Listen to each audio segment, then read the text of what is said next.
honor to welcome all of you. Thank you for coming for our service. Elsa Nielsen is opening this week's meeting of the Golden Age Club in the Danish Lutheran Church in Toronto. In order to join the club, you must be a Danish immigrant over 50.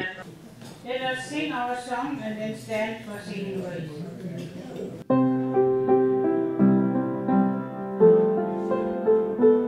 The grey-haired Danes come for the familiar music and the good company.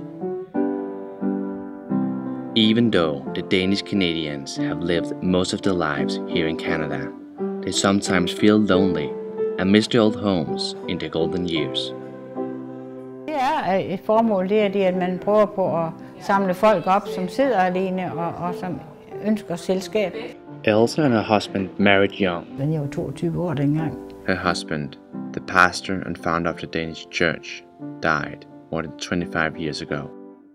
And Elsa is not the only one in the club who has lost the love of her life. De mennesker, der mødes derinde, de har alle sammen det samme problem. De har familie i Danmark, men de kommer der ikke ret tit, og efterhånden som de bliver ældre, kan de ikke rigtig rejse.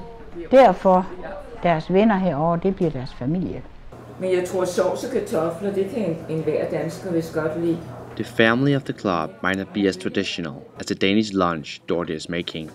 She joined the club when she became a widow. The church makes a real difference for her. Ja, man er mindre alene, fordi man har gode venner her, nogen at snakke med. Og... Ja.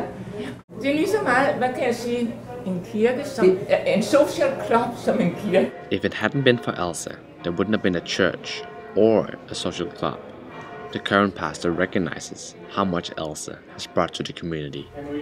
Hun er en ildsjæl. Elsa, hun gør en meget stor forskel for dem, der ellers ikke vil blive inviteret til kirken. Hun er en kolossal, værdifuld kraft. But to Elsa, it's more than just work. By helping others, she keeps herself busy and beats the loneliness. Årsagen til, at jeg stadigvæk er her, det er fordi, der er en hel masse mennesker, der har brug for mig. Og det er mit arbejde. Det betyder så meget for mig, at det er livet for mig. Jeg ville føle mig lost, hvis jeg ikke havde den danske kirke. And the church and the Golden Age Club would be lost without Elsa. No one knows what will happen to the club when Elsa is gone, but the pastor is confident that the club has a future. Jeg er sikker på, at der kommer nye ind, og at de vil fortsætte arbejdet, men det vil skifte karakter. Ikke? The food has been eaten, the dishes have been done, the service and another day at the church is over. Dagen har været trættende, men den har været god.